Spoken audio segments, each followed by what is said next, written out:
Hello, everybody. Center of Disease Control estimates that more than 4 million Americans are living with chronic hepatitis, and many do not know they are infected. Welcome to Hepatitis C Awareness Show. I am your host, Greg Romen, and today we will be discussing hepatitis C, which is called a silent killer in the medical community. So, what is hepatitis C? Some of you may know what it is in details. Some of you may heard something about it, but many of you are still unaware of this disease. Otherwise, it wouldn't have such epidemic proportions in the United States. Having healthy lifestyles and don't have any illness symptoms doesn't mean you are not at risk. Most people infected with hepatitis C virus have no symptoms. In fact, most people don't even know they have hepatitis C infections until liver damage shows up decades later. And many of you cannot even imagine what kind of a dramatic impact it can make on your life. My guests and I intend to inform you about this disease. You will hear real life stories from individuals who are living with or affected by hepatitis C. Today, we have two guests who will tell us their stories. My name is Donald. I was infected with hepatitis C back in 1975. I believe that was when I was infected. I'm a recovering drug addict, and I used to inject cocaine. And the first time I injected cocaine and shared syringes was in 1975. I didn't realize or know that I had hepatitis C until 1991, when I used to donate plasma, and they called me in one day and said that I couldn't donate anymore because I had hepatitis C. After I was told that, I went to my doctor, who told me that at that time they didn't know that much about hepatitis C. The medication was expensive, so we would monitor it. Because there are very few, if any, symptoms of hepatitis C, my doctor forgot about it, and I did also. So I went, I would believe another 6 or 7 years, not knowing that I had hepatitis C before I did get treated. But in the interim, hepatitis C to me was a blessing because it caused me to stop using drugs. I had been using for about 15, 16 years. When I was told that I had hepatitis C, I went to detox and haven't used drugs since. And that's been like about 22 years. So when I did find out, when I was told again that I had hepatitis C because I used to get migraine headaches and had to take a medication, and they had to do blood work to make sure my blood levels were normal, they called me in again, told me, you have hepatitis C. I told them that I know that. So they sent me to a doctor. And this doctor, I do believe, and I will say, that was the best doctor I've ever had. He was very patient. He explained hepatitis C to me. He explained the medications to me. And I had access to him every day of the week if I had any problems. I was treated for the hepatitis C with the regular interferon, the three times a week injection, and the pills, the ribavirin. That treatment didn't work. So when the pegylated interferon came out, the once a week injection and the fewer pills, I took that and it worked. I've been undetectable for hepatitis C for about 9.5, 10 years now. And today I work in New York City here as a hepatitis coordinator at a harm reduction agency in the South Bronx and East Harlem. I do all the hepatitis testing. I had to go to school for phlebotomy. I do the support group. I also do workshops and trainings at national conferences and here in the city and in the state of New York. So today, this is what I do, and it's because I have hepatitis C, and I want to make a difference. And making a difference for me is working with the African American community, and more so the baby boomer generation, the people born from 1945 to 1965. And this is a age group that is really seriously being hit by hepatitis C. So that is my target population. So basically, you managed to turn negative point in your life to the positive, which no doubt brought you benefits in your future. Correct, yeah.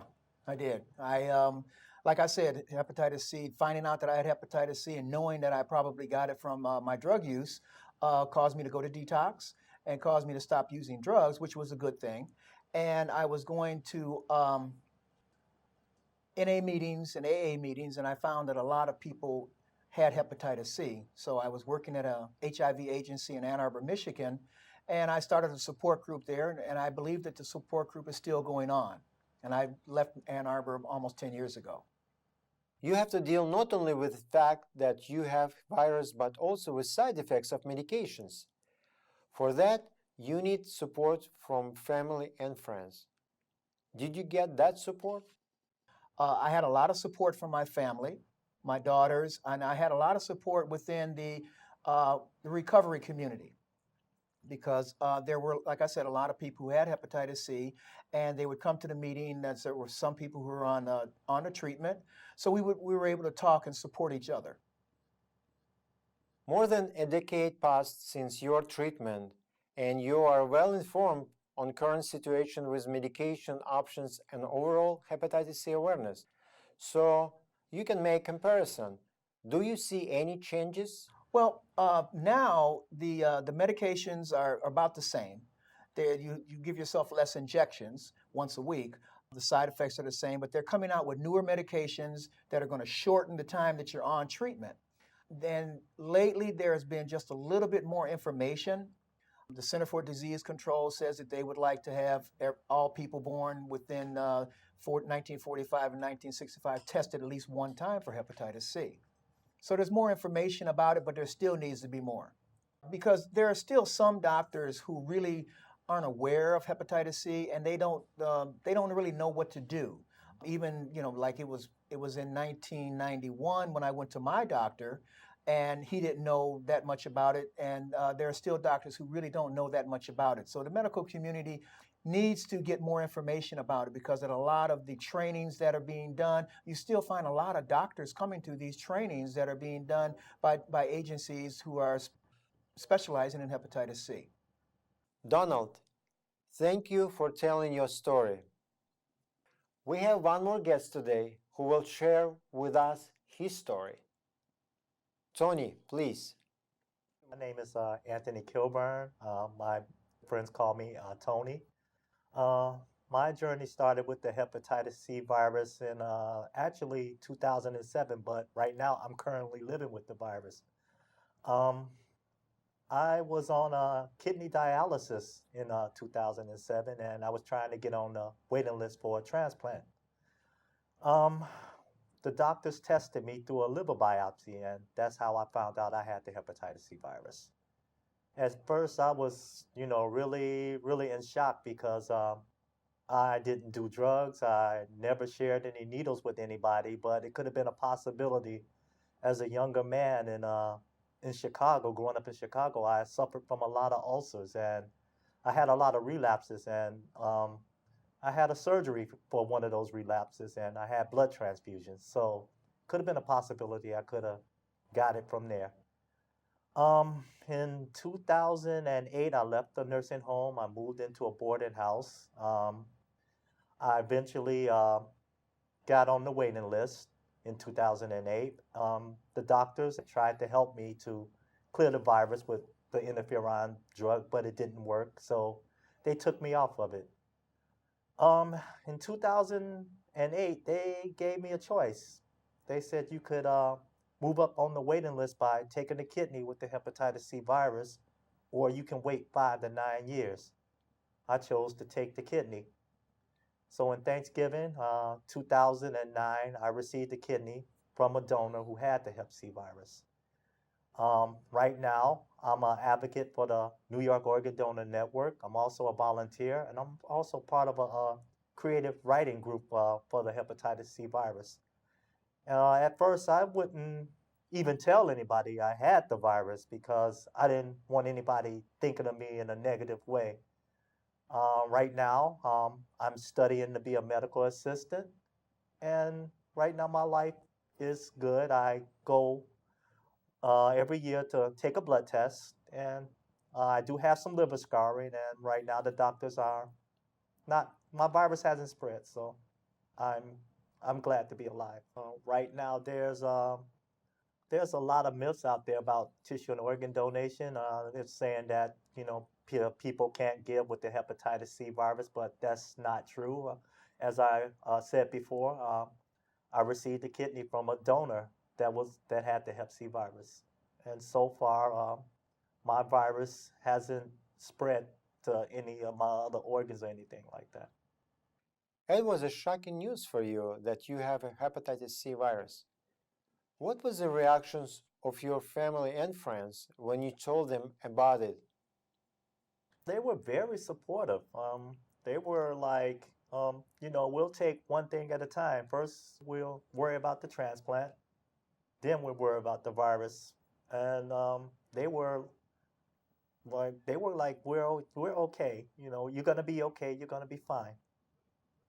You have a hepatitis virus, and as I understand, you cannot take antiviral medications now because of transplant. How do you deal with that mentally? Right now, I'm just happy to be alive. At first, I didn't want to deal with it. It was just like, I can't believe I got this. And like I've referred before, I never told anyone. I was really secretive about it. One of the major challenges people facing who diagnosed with hepatitis C is overcoming the stigma attached to this illness. What would be your advice to our viewers who know that they have hepatitis C virus? My advice would be to get into a support group, especially like the creative writing group that I'm in now, and write about it. Express your feelings. Um, Family and friends really helped me. Me and Mr. Davis here, we're part of the same group, and he helped me to really understand what was going on with me and how I felt about it, and is not to be so secretive. You have to talk about these things. I would also tell them to go get tested. There's nothing scary about it, and that you can still live a great and wonderful life. It is understandable that being diagnosed with hepatitis C may come as a shock, but you just need to stay positive in your life. Don't hide or bury yourself per se. Mr. Davis, what was your experience in that matter? And what would be your advice? Well, there are a lot of people who have hepatitis C who don't let people know, and because of varying reasons. And it's like not everyone is, because most people who have hepatitis C are either current or former injecting drug users. But not everyone was an injecting drug user, you know. And there are people who got hepatitis C, like Tony here, from probably a blood transplant. And just be open with it, and be honest with people, and not hide it, and let people know that you have hepatitis C. It affects the liver. You're going to have to take this treatment for a year and not for the rest of your life. And that if they want to support you, they will. Telling loved ones that you have hepatitis C can be especially upsetting.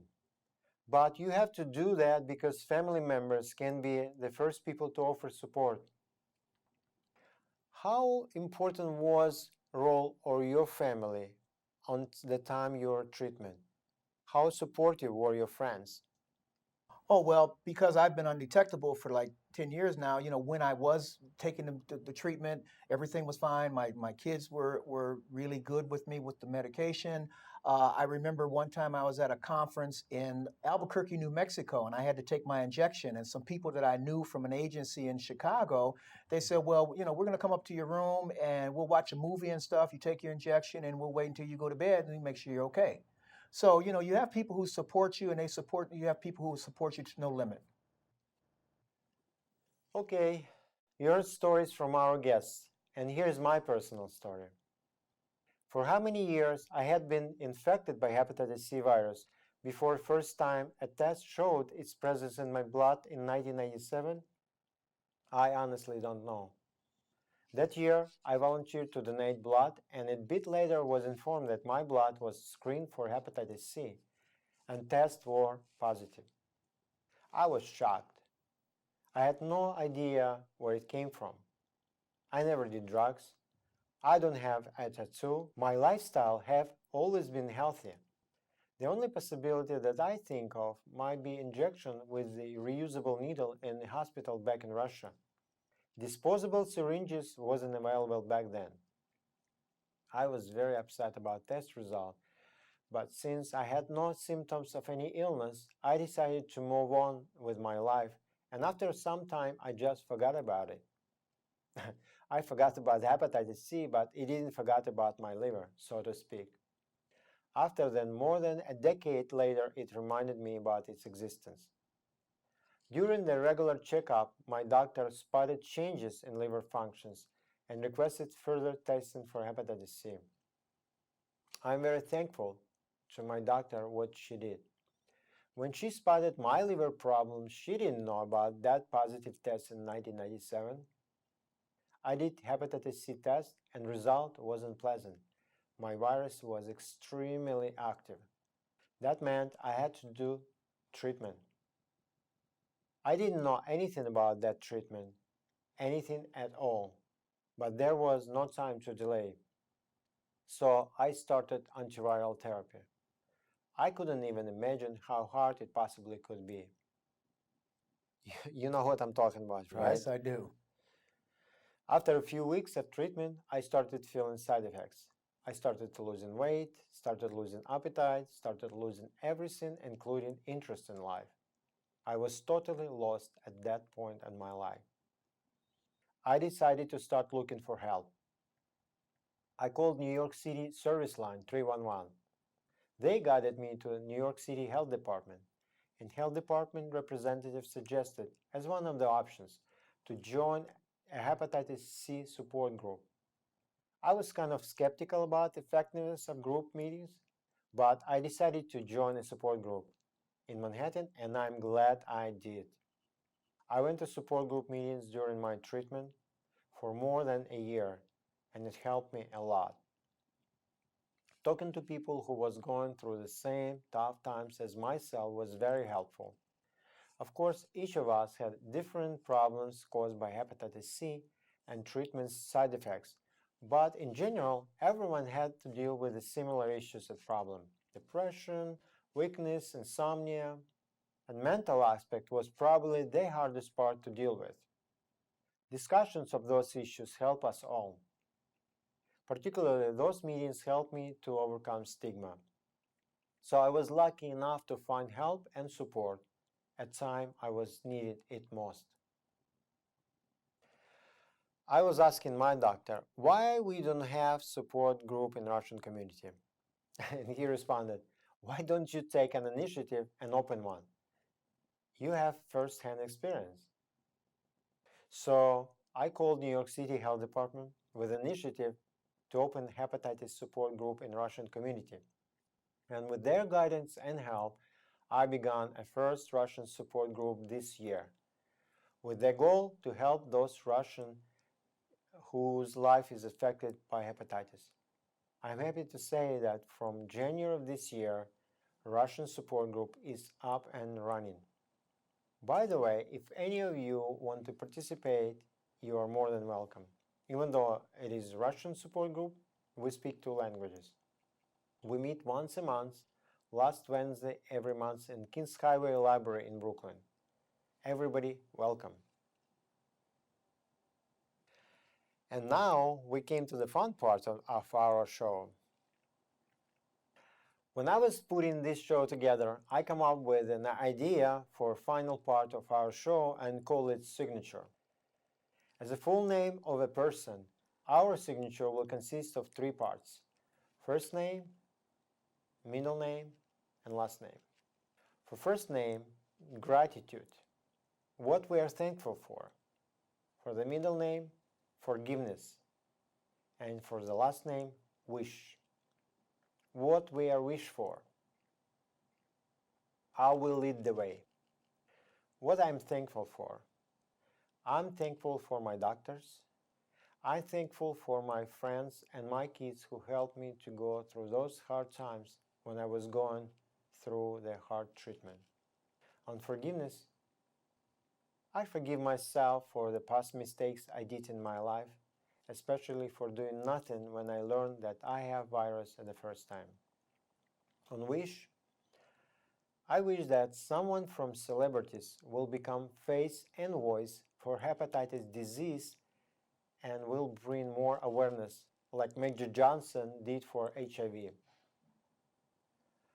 When I was going through my treatment, every day I listened Eckhart Tolle, Power of Now, and it helped me a lot to go through my depressing times.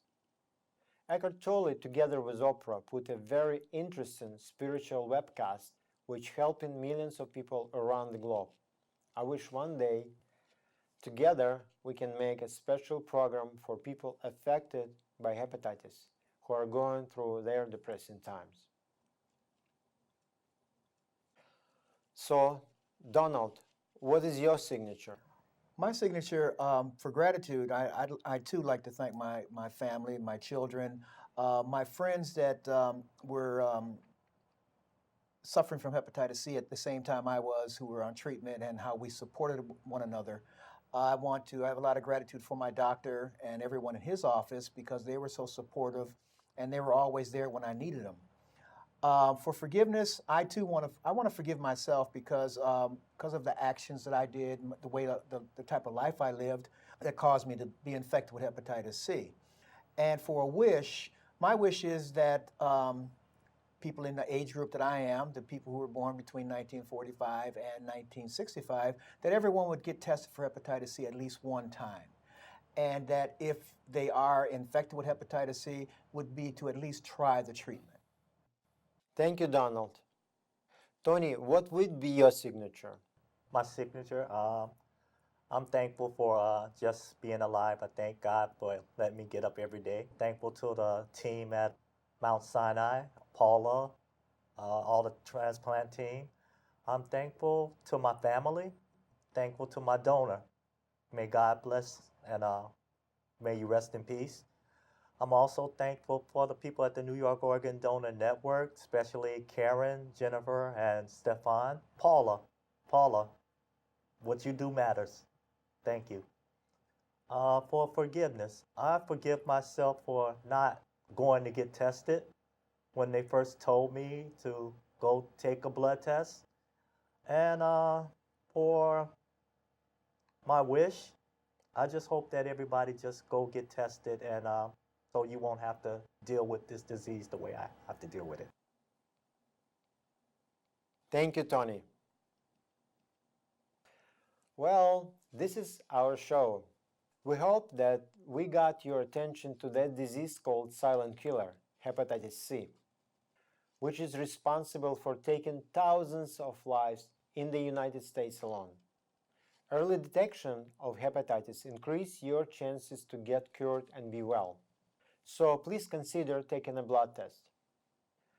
If some of you would like to participate in our show, tell your story or someone else's story in that matter, give comments or suggestions, please don't hesitate to contact us. Until next time, I'm your host and program producer, Greg Romen, wishing you be well and healthy. Thank you for watching.